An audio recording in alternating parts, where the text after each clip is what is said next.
So, Jim Benning's finally gone.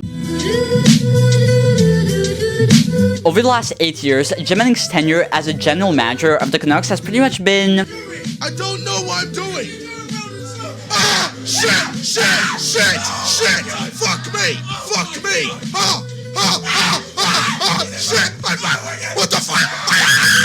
Yeah, like that. But nonetheless, he did still acquire the Canucks' 3 big core pieces in Elias Pettersson, Quinn Hughes, and Thatcher Demko. But enough about Jim Benning for right now. Let's talk about this Canucks team coming into the 2021-22 season. The Canucks were confident. They got rid of a lot of dead weight in the offseason, and they added the likes of Connor Garland, who has been an absolute stud for this team, and goddamn is that contract looking really good right now. They also added Oliver Ekman-Larsson, who has had kind of like a quiet resurgence with this Canucks team to become a very solid second pairing defenseman. The Canucks had obviously really struggled in the prior season, but well, it was considered a fluke because just everything seemed to be going wrong for them that season. This belief was especially reinforced by the fact that only a season before that one, the Canucks' young stars had pretty much carried the team into a 7-game series versus the Vegas Golden Knights in the second round of the playoffs. Overall, at the beginning of this 2021-22 season, a lot of things seemed to be trending in the right direction for this Canucks team, and many people thought, me included, that they could maybe even challenge for the top of the Pacific Division. So there it was, a start of a new season for this Canucks team, a season full of hope, full of belief, full of expectations. And well, they were absolute dog.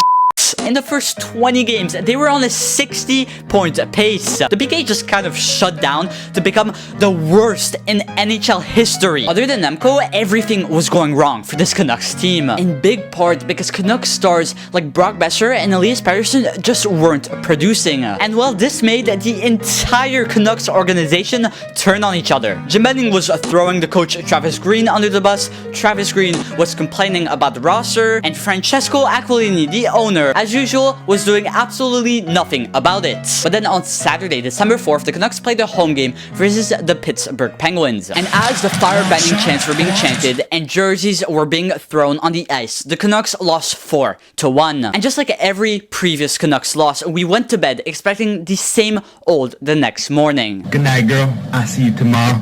Breaking news, Elliot Friedman reporting Bruce Boudreau will be the next head coach of the Canucks. The Canucks had actually done it. They fired Travis Green and hired Bruce Boudreau. The entirety of Canucks Nation then entered the honeymoon phase with Bruce Boudreau. Even the smallest things he did, we absolutely loved. Also the big things, considering at the time of this filming, the Canucks are on an 8-0-1 record with Bruce Boudreau behind the bench. A very important thing is that Pettersson and especially Besser have seemed to really be thriving under this new Boudreau system. Gone is Travis Green's Canucks team, whose big focus was being defensively sound with this defensive lineup. Now, with Boudreau, the Canucks take their chances on the back end, which turns out pretty well when you have a Thatcher Demko in net. Not to mention Halak, who has had a pretty solid season as well. The Canucks now play in this style so that they are able to create more scoring chances, which results in many good things when you have the quality of offensive players that the Canucks have. The Canucks also fired Jim Benning,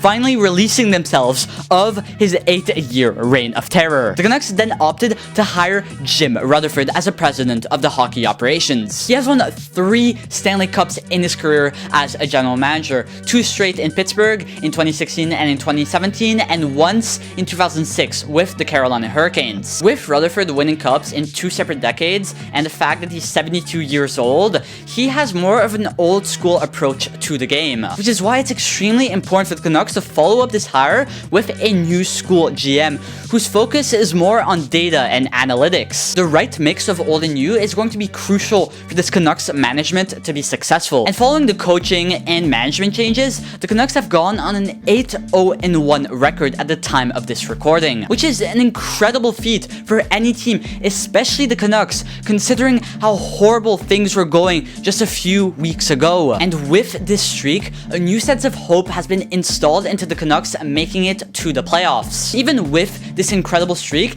it would still be a Goliath of a task to make it into the playoffs, considering just the hole they dug for themselves at the beginning of the season. But at the end of the day, the amount of success that the Canucks will have acquired at the end of the regular season will be crucial in Jim Rutherford's and the Canucks' management's decision to decide how drastic the changes are going to be to this Canucks team.